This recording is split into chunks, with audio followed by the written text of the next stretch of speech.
For most of us, mentioning or having a conversation with anything that has to do with the term ancestral is regarded as sin and diabolical. But in Africa, talking about ancestral deities and lineages, worships, and contracts were all a form of religion to these people. The practice was woven into the fabric of daily life. But when colonization wiped people away from their deities, their way of life, it placed the ancestral contracts done by lineages in terrible danger for generations unborn. After turning to Christianity and Islam, today, we are going to be talking about how ancestral contracts all started between African homes and lineages and their deities before colonialization and the aftermath it has caused to present generations. So this video is for those that are just starting on their African spirituality journey, trying to reconnect to their roots, their ancestors, our spirituality, the way our forefathers were doing it before the first white man stepped their foot on African shores. This video is specifically made for you. And basically, I wasn't even supposed to film today. I'm filming this on the 22nd of June 2025. I've had my bath. My skin is drying up because Spirit said, why don't you do your skincare together with your people today, which is what I am going to do right now. So this is a toning pad that I use. It helps with clearing dark spots and all. It has glutathione, niacinamide, vitamins. The way it works, it kind of just helps to get rid of the dead skin cells. I usually use it 2 to 3, 4 times max every week. So it has 2 parts. You see, this is the rough parts that helps you need to use to clean, remove the dead skin cells off of your skin, and the second part is where the hydrating juice is. So basically, I needed to know something for those that are trying to reconnect to their roots, reconnecting to African spirituality, right? And before the colonizers came, every household had like a deity, an oracle, or orisha, one or even more. Most times, like at least 3, right? 3 deities that their forefathers brought into their family or lineage.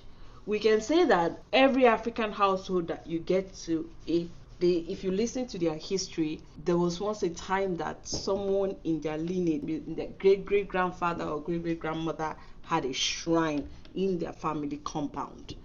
And due to colonialism and imperialism, when the colonial masters came, and they replaced our African spiritual beliefs with Jesus Christ and even the Islam, the Arabs, right, that brought the Islam and all of that. Just a couple of generations back, someone from the bloodline, those are people who started to get rid of their oracles, their deities, and while they were serving, they started to get rid of their deity, burn their shrine, throw away their oracles, etc. Now, I just got out of a spiritual awakening myself. With spiritual awakening, you have your first one. Your first one is just the beginning. The first one where the mask clears off. You see that you're actually in the matrix. That's like your first spiritual awakening. You're going to get a couple of others as well. So the recent one I had, like I said, I think the first video I posted this year that talked about the numerology of 2025 and what to expect on an energetic level, etc. So you see a face that had already been washed. You see what I cleaned off, right? So I used this to bring back the moisture. I'm making this video because I know it will be helpful to someone out there. Even if not now, it will definitely be helpful to you at some point on your spiritual journey. And that's why I'm making this video, so that you can have something to run back to. Even if you don't really understand what this video means, you can listen to it a couple of times as well, because obviously we are all on different timelines. So I had an experience of recently. Just like myself, a lot of us are reconnecting back to our African spiritual roots. I kept having dreams recently. It's not dreams, so I'll call it like vivid dreams or visions. I'm a seer, right? That's my gift. I kept having these vivid dreams. I knew something was up with me spiritually. Like I had gotten to a timeline where I needed to do something or something was required of me, but I just wasn't sure what it was. And I know that it had to do with my lineage, deity, or African spiritual roots, my ancestors, something like that. So I went ahead to do me a divination. I even saw Maori in the early hours of the morning, usually when my spirit gets back into my body, but I'm not like I haven't opened my eyes, but I'm conscious of my environment where I am. I usually communicate with my chair at that point. I'll close my eyes, I'll see him telling me if he's troubled, there's something he wants me to know. He'll be like trying to tell me there's something we need to do. All is well. I don't want to be negative. All is well. All is well. And I'm like, is it about now? Because sometimes I get taken to the future and even centuries back. I ask, I'm like, is it something that is happening now or something that has passed or something that is for the future? And it's like something for now. You need to divine, you need to do divination. So I do divination and I got to understand that my family deity from my maternal side, they are water priestesses, right? And the river connected to my maternal side connects Kogi State, Nigeria, that's Igala people, and the Igbos. You know, there's some part of my place in Kogi State that actually speaks Igbo, and there's some part of Igbo State that speaks Igala language. So that river connects the both of us. And it does make sense from my video that I posted not quite long ago where I took someone to a river very close to me and a river goddess appeared to us, but she was the one seeing her. I didn't see her. And she was like, she referred to me, she called me Mirima. That's an Igbo name. And I was like, why? I was wondering, like, why would they call me an Igbo name? In this reincarnation, from Kogi State, right? For me not to digress. So, see, I brought the moisture back into my face. So I do my divination and I got to understand that my forefathers from my paternal side, they need to be fed. I need to give them an offering, and this time around, it's not the usual white chicken or white cock to cook like pounded yam or something. I'll cook food for, and many people will come to our family compound, more like community, gather together and eat, to celebrate them and thank them and everything. And this time around, they said they wanted a he-goat, a white he-goat. And then from the maternal side, the river deity said she needs offerings that must be brought to the water that I am from. And I got to understand that immediately after the small Salah is when they do her own celebration, just like Christmas where Jesus Christ is celebrated. Every of our deity, they have their own celebration that our family, our forefathers will usually celebrate like their birthday for them. Let's just call it quote unquote birthday celebration. I'm just calling it that. So we have a name for it. The way Jesus Christ gets celebrated. And because of colonization and a lot of families abandoned those deities or did away or threw away those deities, burned their shrines and all that, they have quietly forgotten about the birthday celebrations, just like the Christmas, Easter, and Salah celebrations of these our indigenous traditional deities. And usually, whenever it is time for her birthday to be done, so whenever it's time for the birthday celebration of these deities, their spirits come to our family compounds back home in the village to come and accept their gifts. That the way our forefathers used to give them on the same days they used to celebrate those birthdays for them, they would appear to come and take their offerings. And then because a lot of African families no longer identify with these deities, they have suddenly abandoned or forgotten about doing birthday celebrations for these deities. And these deities, in my dialect, they say Ebolana. When you say Ebolana, it's like time don't reach where you either supposed feed them or give an offering or do that in birthday celebration for them. The birthday celebration they do for my maternal family deity, from what I got to understand and learn, her birthday celebration is done like if they will start it this evening, not tomorrow morning, and they go do am. Then go buy ram, like no be one, no be two, no be three. They go buy ram, buy cow, safe, buy things, buy goats, big bags of rice, cook plenty food, gather people go gather our family compound for home. They go eat, they go buy them palm wine, alcohol go dey, beer go dey, different things go dey, sweets go dey for children, biscuits go dey, all those things, food sha go dey. When they don't kill all those rams, all those goats, then they don't kill them for, they go give them the blood, of course, na their own offering. When they don't give them all those things, then they'll come use the meat take cook, where everybody for the compound go chop, they happy. That's like their celebration.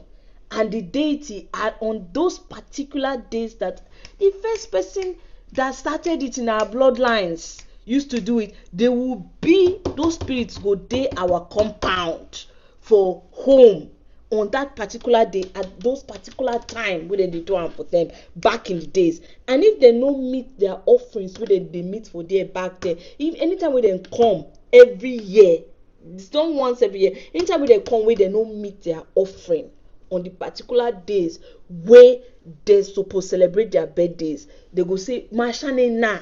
For my dialect, the mashane na, that means they go start to vex. And for me, I'm just actually getting to understand that there's a pattern with me that I got to understand.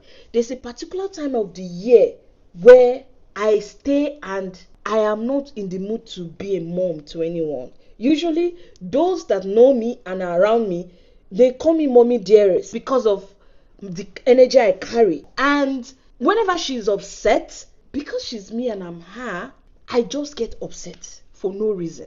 I can wake up that day for that complete month until then do her celebration for her birthday for her. I go just dey vex, and as I dey vex, things dey destroy.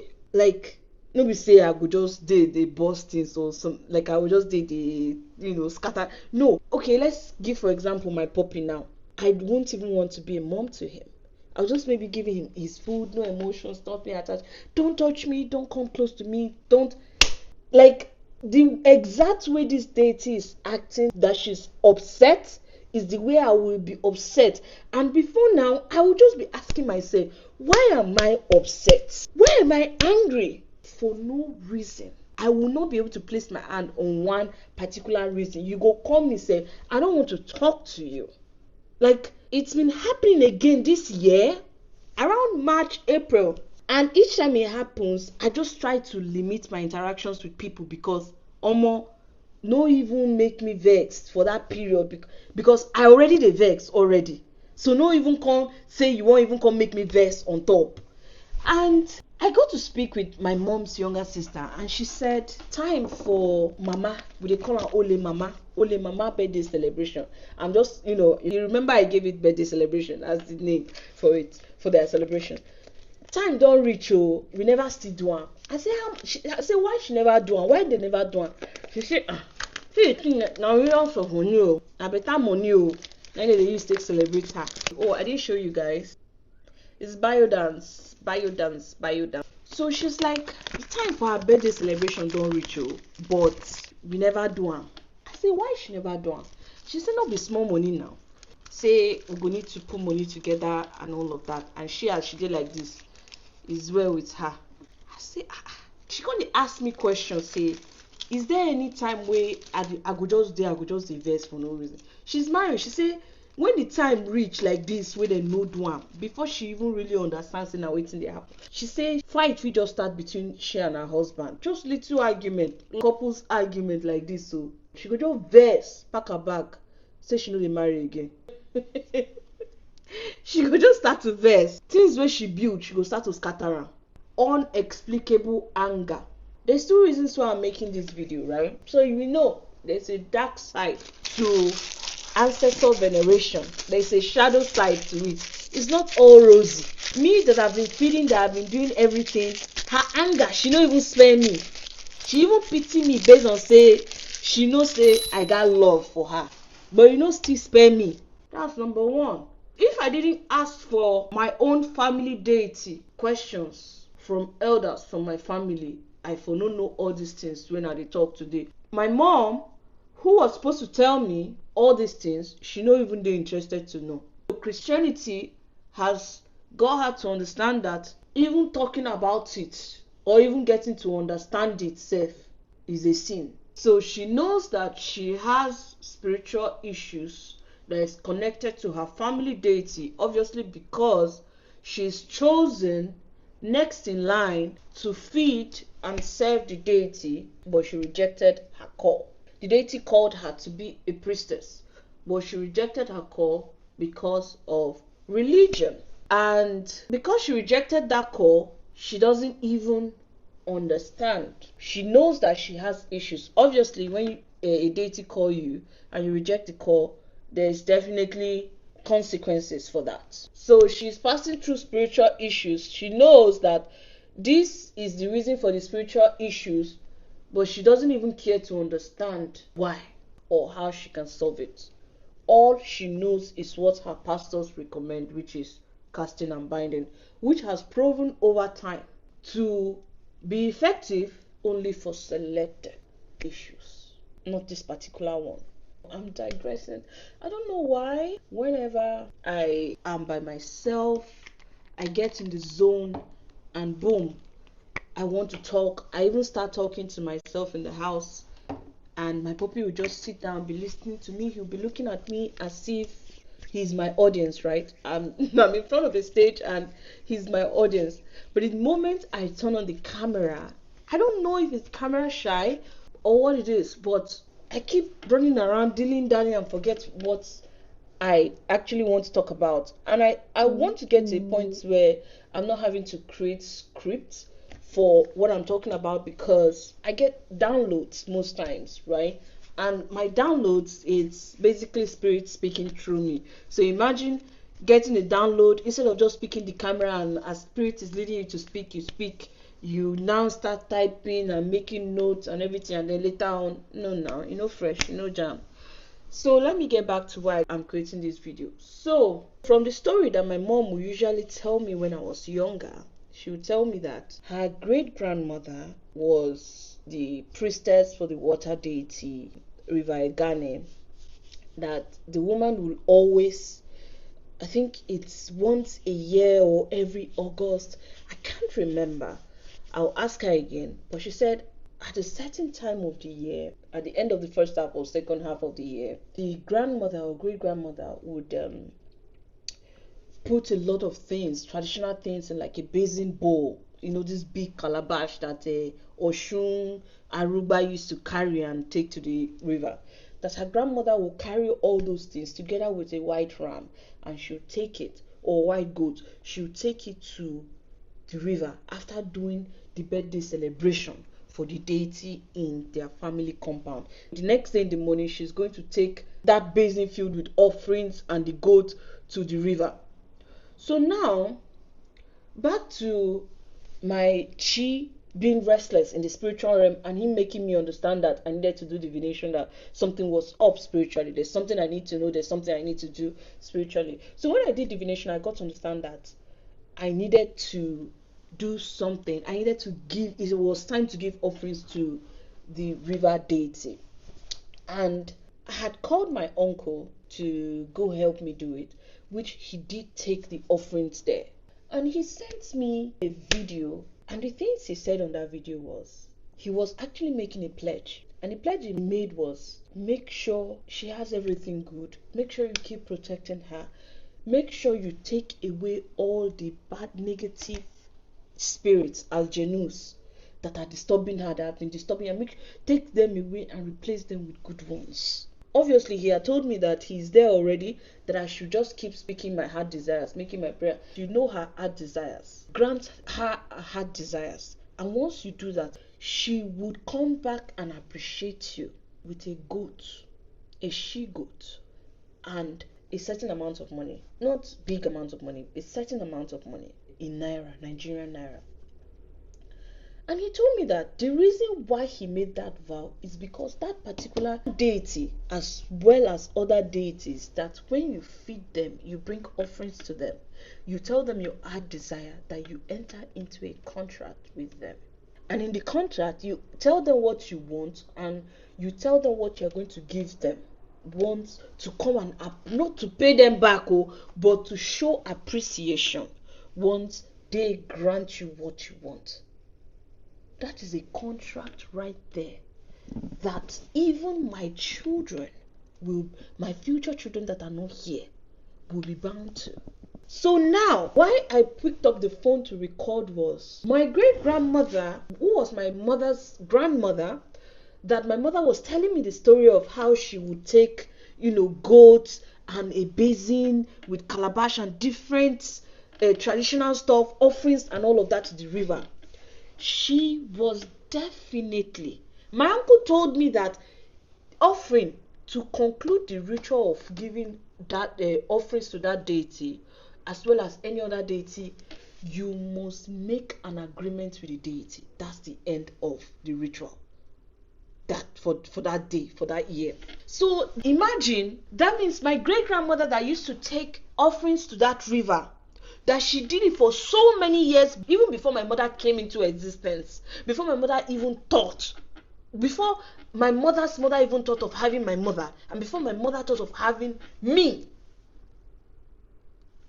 that my great-grandmother had been making different agreements and contracts with the deity.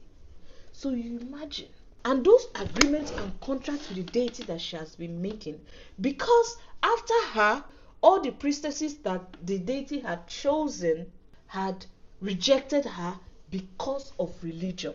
So the vows that were made to her by the last person that served her before me for so many years have not been getting fulfilled. Imagine how many years my great-grandmother took those offerings to that river. Imagine how many contracts she had made with that deity. Those contracts, now the deity used, they operate with us for the family. For how many generations? My grandmother, my mother, and me. You know what the Igbos call Ogbanje? She's a friend of mine, Cynthia. She always make jokes about, she went to a church or prayer place and they said she's Ogbanje. That me, I know that they told her she's Ogbanje. So she will always play and say, I shouldn't joke with her, or she's Ogbanje, blah blah blah. So what she was trying to say is, she's a water child, and people mistake being a water child and being an Ogbanje. Being a water child and being an Ogbanje are two different things. Ogbanje in Igbo language is like two words put together. Ogba na nje. Pikin where they go, they come. They go, they come. Ogba na nje. Ogbanje. That's what Yorubas call abiku. Pikin where they go, they come. Pikin where they born to die. Do you get? That was what my great-grandmother was experiencing with her marriages. With her first marriage, she gave birth to about 4 or 5 in the first one. The children kept dying. And whenever her father would, pray, the father was a seer as well. So whenever he would do his seeing and everything, being an imam, a cleric, afa or something, he clearly saw that it was tied to a river. She go waka, go do divination, spiritual consultation. They go tell her and say, na river they call am, say she get calling to serve a river, to be a priestess. She say, how she go serve priestess? She will be pikin of the most famous imam for our place. How she go come they serve water, come they do tradition and stuff. Say she no go do am, God forbid, she no go do am. She rejected it. The first marriage break. He enter second marriage. The first husband tell her say make you pack in load, they go. He marry another woman, that one start to born. My great-grandmother enter another marriage again. Muslims now, they had them to marry. So Muslims now, enter another marriage again, the same thing. Enter another marriage again, the same thing. Almost 13 or 15 children. Stillbirth she had. When her body don't tire, where her womb don't hear word, don't hear her, now she succumb. And then I say, now one pikin, now they come like 13 times. If she no go serve that river, now so she go dey till her end. Now so which then take go do her pots for that river, take go venerate am, do her pot, do her temple for her, for our place. And the last husband wey he come even still marry, na after he don already dey the man place. He marry the man as a Muslim. When he don dey the man place, when he don carry like 3, 4, the same thing happen. Now she say, you know what, say she go accept am. The man dilly, he still breaking heart, abandon am when he even dey pregnant with the last child. So based on her experiences with men and marriage, this woman was already traumatized before she be fully accepted to step into her call and her mission. So you can imagine how such a woman will use that much power put into her hands by the river deity.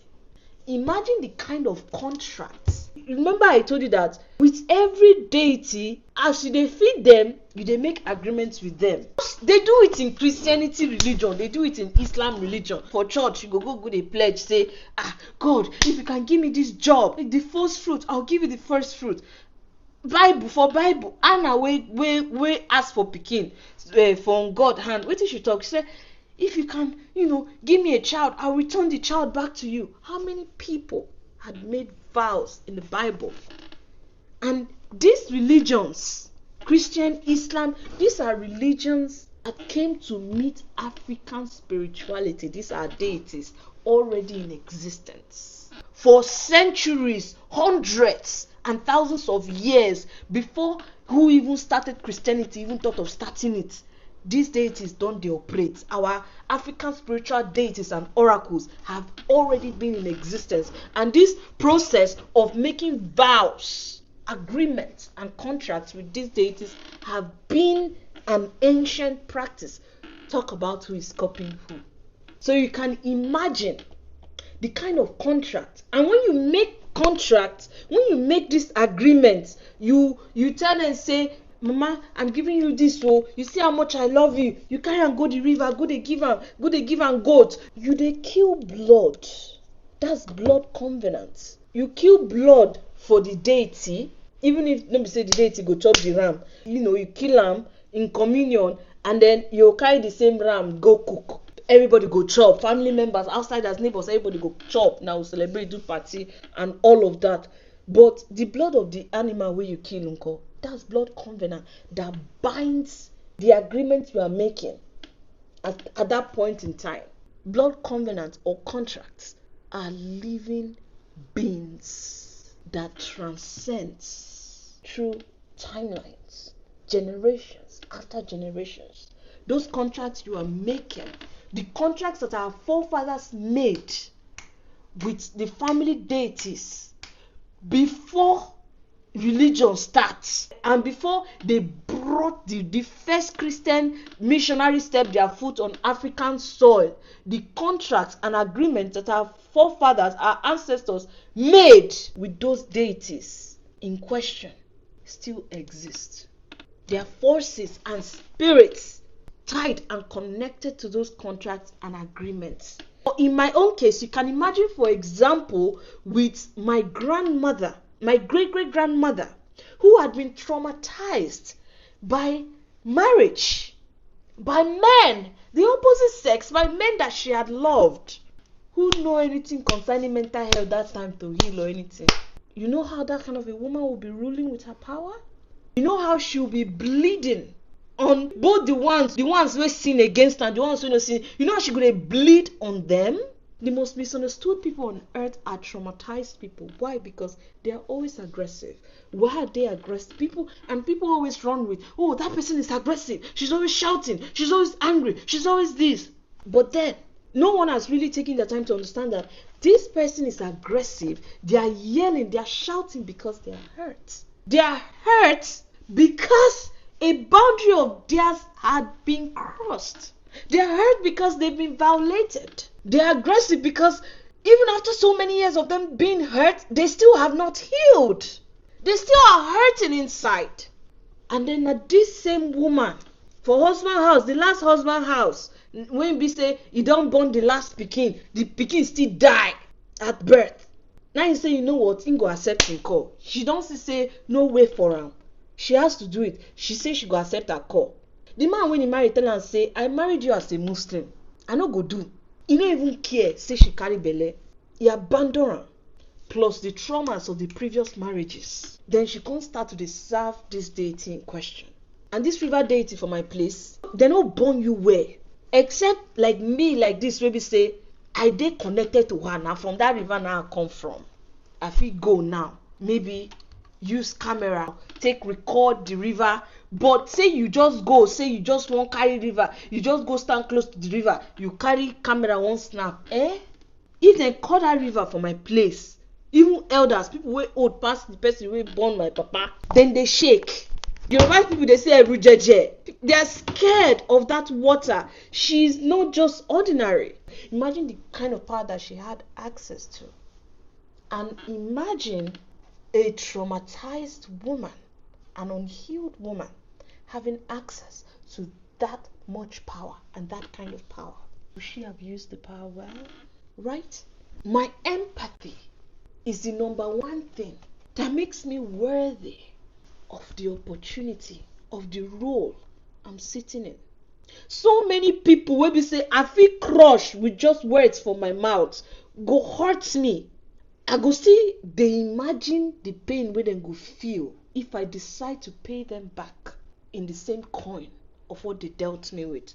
I'll just let them go and suck up the pain they put me through. That's because I am healed. I am healing. So I know how to control my emotions. Even if you piss me off so much, I know how to self-regulate. Maybe say, in no time, I've exhaled it out. I leave vengeance for who vengeance belongs to. Let Dami, my creator.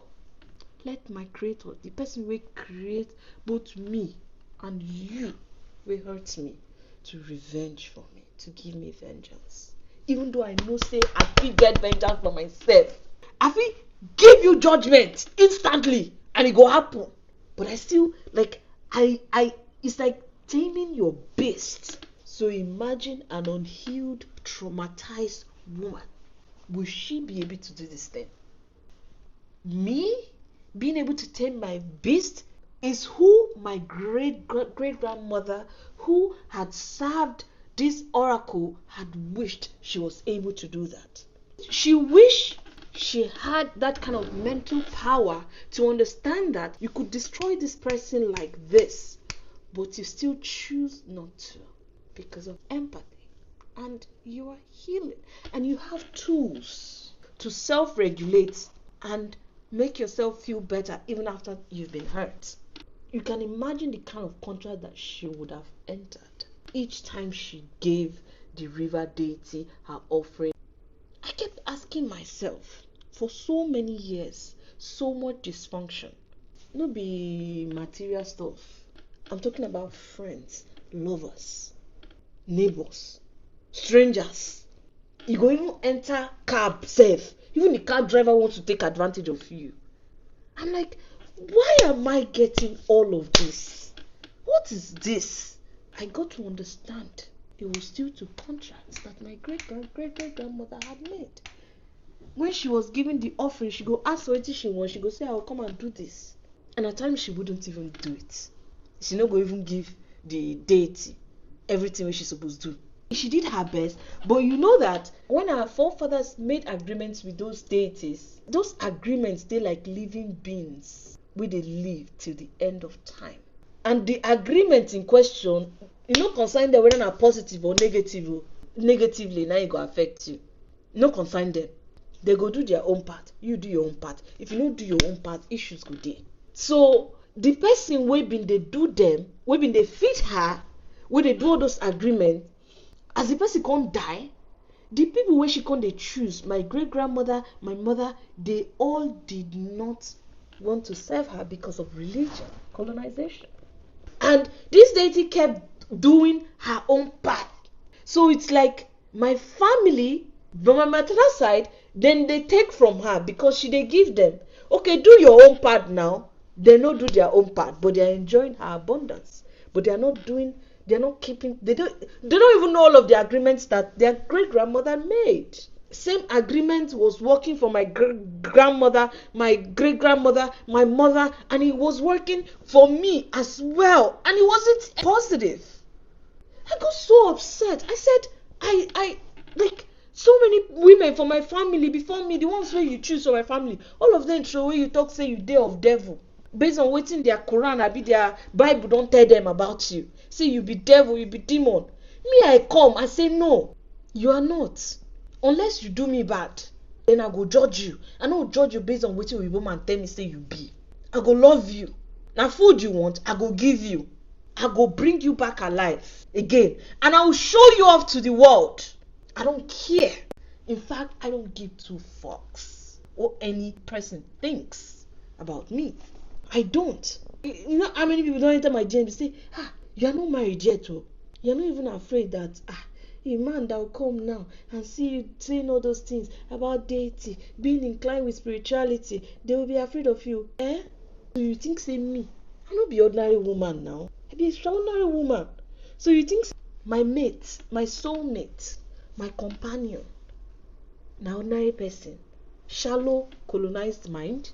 If I carry myself being a decolonized person, a decolonized woman, an awakened soul, can't go join with a colonized mind, a colonized man, working with the colonized system and programming, it means say me and him, we are not vibrating on the same frequency. And if we are not vibrating on the same frequency, we both will not understand each other. And if we both will not understand each other, then we are both in a performative trap. Because at home, we no go understand each other to even have that bond to communicate. But on social media, we go dey post all couple loved up pictures, which is the bullshit trap that a lot of your social media couple they show una. Performative love, performative trap. Online, they are the love of each other's life, but offline, they are both lonely. Two of them, they fit dey together, but they still dey lonely.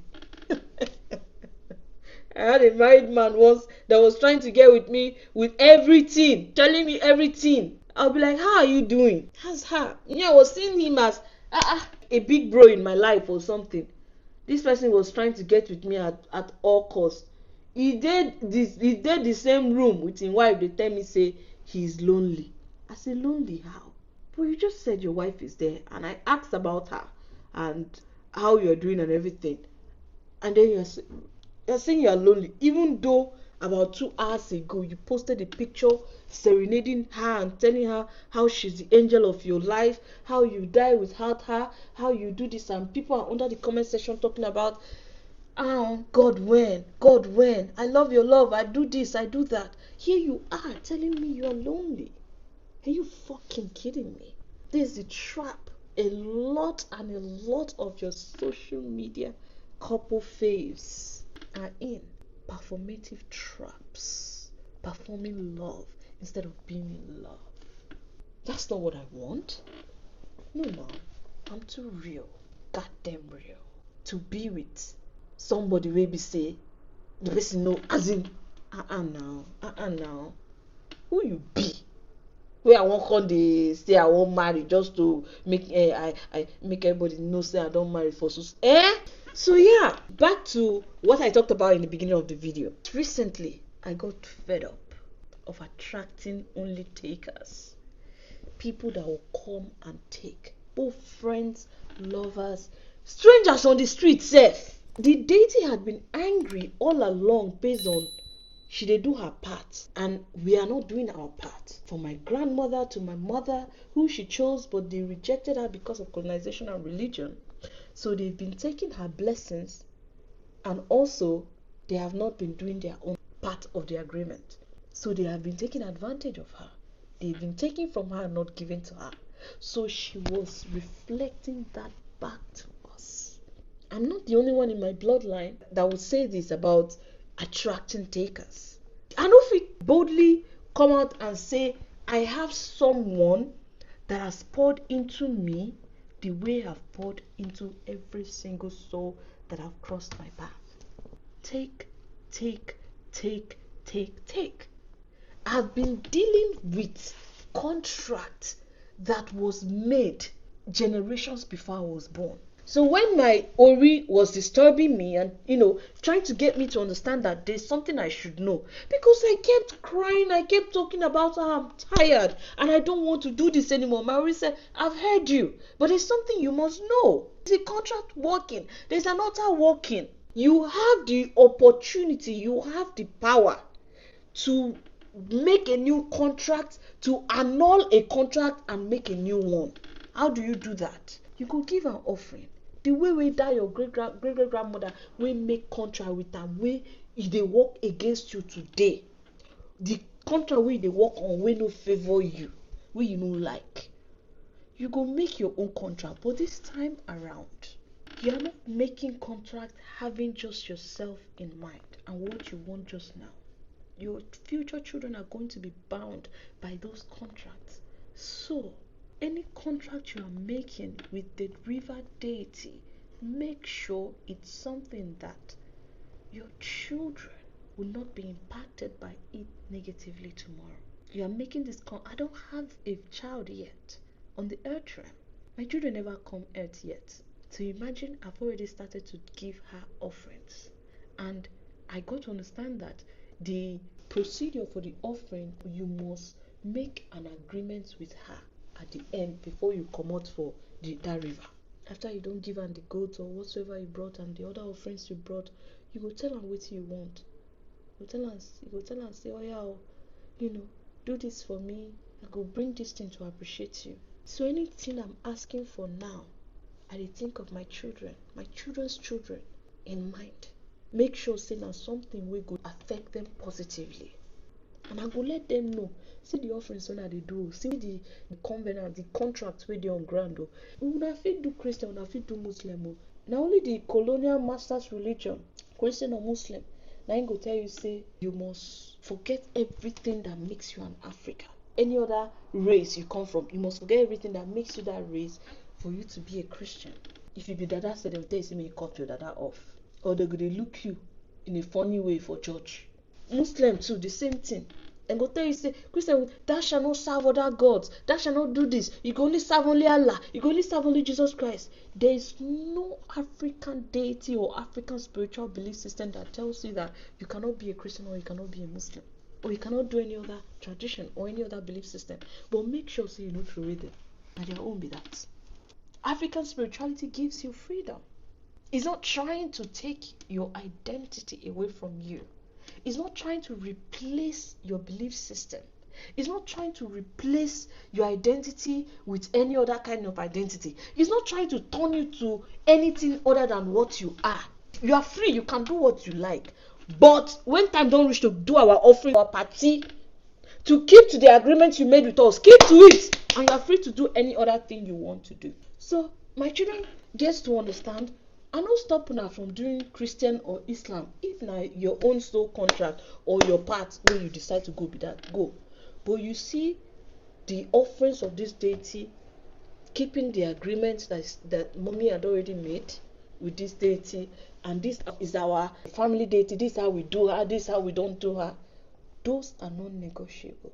You can go and become a priest. You can go and become a reverend father or an imam. But you see our family deity, the things you must do, offerings and party, non-negotiable. See the agreements on ground. Fulfill it. And if you don't like it, you cancel the agreement and you do your own. Just like I did recently. I had to tell her. When I took my own offerings to her in the river, another agreement was made. I told her, any other agreement that had been on ground, I cancel it. And I'm making this new one with you. This and this and this and this is what I want. And all those things I want, my own future children will also want it. It's everything that we all pray for every day. Goodness, everything, continuous protection, goodness, and everything. They always bring your offerings for you. She can now. This is me saying the issues that you're going through, the setbacks or whatsoever it is that you've been experiencing, the things in your life that are happening that you don't really like, there is every possibility that it might be tied to contracts an agreement that your forefathers made with your family deity, your family or lineage deity, that are working against you. No be now where things don't cost, economy get as e be, everybody want to buy house, they want to do this, they want to. During the days of our forefathers, they get land now where they inherit, they get house, mud houses where they inherit. They no need as much resources where they need right now. One man sef go get one cocoa farmland, him go use am take get 5 wives. Just that cocoa farmland o, e dey feed 5 wives, dey take care of them, dey live lavishly sef, get everything wey dem need. So you can imagine somebody going to make an agreement, say, oh yeah, oh, na power now I want to. If you give me power, I go to give you ram every 2 Eke market days. That agreement na living entity, living being wey dey exist o. But based on colonization, the children from that household go don abandon that deity. They go say Jesus Christ abi Prophet Muhammad dey protect them. Meanwhile, when these agreements were being made, nobody don't even hear in anything about these said religions. The first person wey start the religion sef, never even born the person wey born am when these agreements were being made by our forefathers. So this is me telling you, go and ask your family, your lineage elders, ask them about your family deity, ask them wetin be the agreements wey dey on ground, the person wey first serve am. Ask all these questions so you know and break free from those covenants. There is a particular pattern wey be say this na the pattern wey dey always dey happen for your life right from when you know yourself. And that pattern, e dey your mama body, abi e dey your papa body, abi e dey your brother body, e dey your sister body. Generational pattern or generational circle. They will say every woman for that family no dey marry, every man for that family wife dey die, every woman for that family na dem get money, their men no dey get money or something. It's linked to a deity. It started from someone, from agreements with somebody for your family make with una family deity. And before Christianity and Islam came into Africa, every African household had a deity attached to it. Every household had a deity. They had a shrine. They had an oracle or oracles or deities. Before Oyibo bring their own belief system, before they brought it and imposed them on our forefathers, on our ancestors, every household had their own oracles that they were working with. Ask questions. And then if you want to talk more about this, I'm open to even having like a live both on YouTube and Instagram for us to discuss this in depth. If you want us to talk about this, how to break negative contracts that you don't like or stuff like that, let me know in the comment section, and then we'll pick a date that we'll have our first ever Instagram or YouTube live. I love you all. Mwah.